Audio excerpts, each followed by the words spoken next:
அனைவருக்கும் வணக்கம். Doctor R S. Krishnan பேசுகின்றேன். வாழ்க வளமுடன். நாம் ஆரோக்கியமாக வாழ நல்ல பழக்க வழக்கங்கள் பற்றி பார்த்து கொண்டிருக்கின்றோம். கடந்த 2 நாட்களாக தூக்கம் பற்றி பார்த்து கொண்டிருந்தோம். இன்றும் அதனுடைய தொடர்ச்சியை பார்ப்போம்.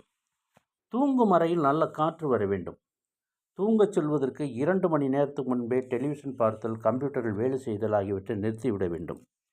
தலைக்கு அதிக உயரம் இல்லாத தலையணை வைத்து கொள்ள வேண்டும். தலை தாழ்வாக இருக்க, கால் மேலாக இருக்கும்படி தூங்கக்கூடாது. இடது கை கீழாகவும் வலது கை மேலாகவும் வைத்து கொண்டு தூங்க வேண்டும். கால்களை நீட்டி வைத்து கொள்ள வேண்டும். ஒருக்கணித்த நிலையில் படுக்கும் விதம் இது. இவ்வாறு தூங்குவதால் நம்முடைய மூச்சு வலது மூக்கு வழியாக நடக்கும். இதனால் நாம் சாப்பிட்ட உணவு செரிமானமாக வசதியாக இருக்கும். வலது கை பக்கம் ஒருக்கழித்து படுத்தால் இடது மூக்கில் மூச்சு நடந்து கொண்டிருக்கும். இது குளிர்ச்சியான சுவாசம்.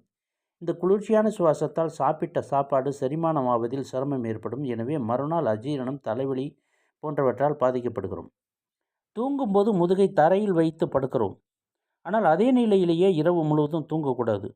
தூக்கத்தை பற்றி சிகாகோ யூனிவர்சிட்டியில் பேராசிரியர் என் கிளிட்மன் என்பவர் நீண்டகாலம் ஆராய்ச்சி செய்தார். இரவில் தூங்கும்போது இடது பக்கமும் வலது பக்கமும் மாற்றி மாற்றி 2-3 தரமாவது திரும்பி படுக்காமல் ஒரே நிலையில் தூங்கினால் விடியற்காலம் படுக்கை விட்டு எழுந்திருக்கும் போது உடல் விரைத்த அட்டை போல் திமிர்ச்சியாக இருக்கும். உடலை வளைத்து வேலைகள் செய்ய ஆரம்பிப்பது கடினமாக இருக்கும். நரம்பு கோளாறு உண்டாகும் என அவர் கண்டுபிடித்தார். எனவே இரவில் ஒரே நிலையில் படுத்து தூங்காமல் வலது பக்கமும் இடது பக்கமும் மாற்றி மாற்றி புரண்டு படுத்து தூங்கும் பழக்கத்தை மேற்கொள்வது நல்லது. தரையில் படுப்பதை விட சற்று உயரமான கட்டிலில் படுத்தால் நல்லது. தரை மட்டத்தில் எப்போதும் விஷக்காற்று இருக்கும். நிலம் எதனையும் தன்பால் இழுத்து கொள்ளும் தன்மையுடையது. தரையில் படுத்து தூங்கினால் அந்த கெட்ட காற்றையை சுவாசிக்க வேண்டி நேரிடும். அந்த விஷக்காற்றை சுவாசிப்பதால் உடலுக்கு நோய் வரும்.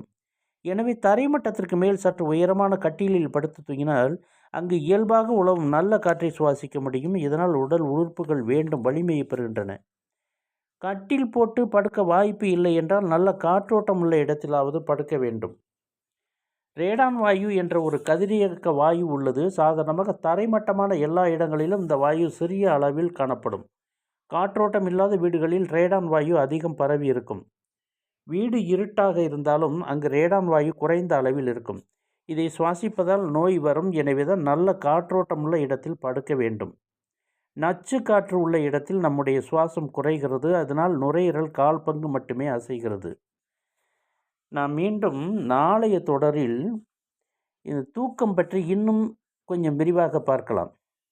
எனது கிறிஸ்டன் லைஃப் ஸ்டைல் சேனலை சப்ஸ்கிரைப் செய்து நண்பர்களுக்கும் உறவினர்களுக்கும் ஷேர் செய்து அனைத்து வீடியோக்களையும் முழுமையாக பார்த்து லைக் கொடுங்கள்.